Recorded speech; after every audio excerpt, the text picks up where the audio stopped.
Assalamualaikum warahmatullahi wabarakatuh. Saya Caya Ardana dengan NIM 070101210005 dari kelas AFI A1 semester 3. Di sini saya akan menjelaskan tentang sejarah pemikiran dan sufisme dari Nuruddin Ar-Raniri. Syekh Nuruddin Ar-Raniri adalah seorang penasehat dari Kesultanan Aceh pada masa kepemimpinan Sultan Iskandar Sani atau Iskandar II. Syekh Nuruddin Ar-Raniri diperkirakan lahir pada abad ke-16 di Ranir, yaitu sebuah tempat yang berada di India, dan wafat pada tahun 1637. Syekh Nuruddin Ar-Raniri menjadi penasehat di Kesultanan Aceh hingga pada tahun 1644. Syekh Nuruddin Ar-Raniri dikenal sebagai seseorang yang memiliki pengetahuan yang luas, terutama dalam bidang sufi, fikih, kalam, hadis, sejarah, dan perbandingan agama. Dalam semasa hidupnya, Syekh Nuruddin Ar-Raniri dikenal sebagai seseorang yang ahli dalam menulis kitab. Ada 29 kitab yang sudah ditulisnya, dan yang paling terkenal adalah kitab Bustanus As-Salatin. Nama Ar-Raniri ini juga dijadikan sebagai salah satu nama perguruan tinggi yang ada di Indonesia, yaitu UIN Ar-Raniri yang berada di daerah Banda Aceh. Syekh Nuruddin Ar-Raniri ini menganut dua torekot, yaitu torekot Rifaiyah dan torekot Qadariyah. Kemudian yaitu pengklasifikasian pemikiran Nuruddin Ar-Raniri. Pertama yaitu tentang Tuhan. Pendirian Ar-Raniri dalam soal ketuhanan pada umumnya bersifat kompromis, di mana Ar-Raniri berupaya untuk menyatukan paham mutakalimin dengan paham para sufi yang diwakili oleh Ibnu Arabi. Ar-Raniri berpendapat bahwasanya wujud Allah dan alam adalah esa, berarti bahwa alam ini merupakan sisi lahiriah dan di hakikatnya yang batin, yaitu Allah, sebagaimana yang dimaksud Ibnu Arabi. Yang kedua yaitu tentang alam. Ar-Raniri berpendapat bahwa alam ini diciptakan Allah melalui tajalli.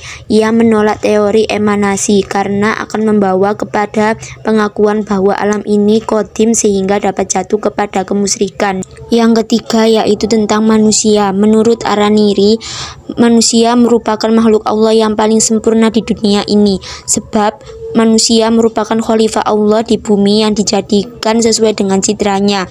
Juga karena ia merupakan mazhar atau tempat kenyataan asma dan sifat Allah yang paling lengkap dan menyeluruh. Yang keempat yaitu wujudiyah.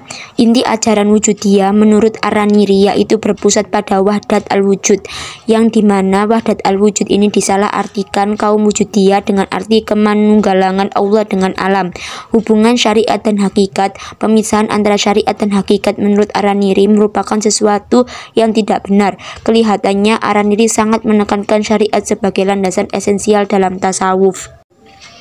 Karya-karya Nuruddin Ar-Raniri diantaranya adalah 1. Lataif al-Asrar atau kehalusan rahasia, sebuah kitab berbahasa Melayu yang membahas ilmu tasawuf. Kedua, Nubaza fi Da'wa Azil Ma'asobihi, yaitu berisi soal jawab mengenai kesesatan ajaran wujudiyah. Ketiga, Hil Azil, menguraikan perkataan Zil, sebuah kitab berbahasa Melayu yang bersifat polemik tentang kebatilan ajaran wujudiyah. Keempat, Fat al-Mubin ala al-Mulhidin. Kelima, yaitu Hidayat al-Habib fi al-Targhib wa al-Tarhib. Selanjutnya yaitu peranan Nuruddin Ar-Raniri dalam perkembangan dunia Islam.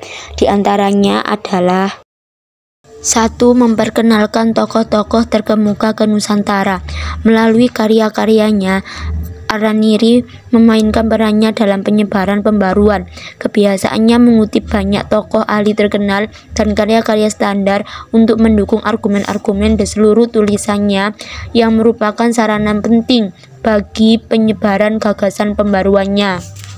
Kedua yaitu Ar-Raniri menjadi Syekh al-Islam di Kesultanan Aceh dalam bidang politik, yaitu di antara tugas-tugasnya adalah memberi nasihat kepada Sultan Iskandar Sani yang baru saja naik tahta dalam berbagai masalah baik yang bersifat religius maupun politis. Yang ketiga yaitu Araniri adalah penulis pertama di tanah Melayu. Dalam bidang sejarah, pengaruh Araniri yaitu tidak kalah besarnya, yang menyajikan sejarah Islam dalam konteks universal yang memprakarsai suatu bentuk baru penulisan sejarah Melayu. Bustan Al-Salatin merupakan salah satu buku terpenting tentang sejarah awal Melayu Indonesia. Dan yang keempat yaitu dalam bidang perkembangan bahasa Melayu sebagai lingua franca di wilayah Melayu Indonesia.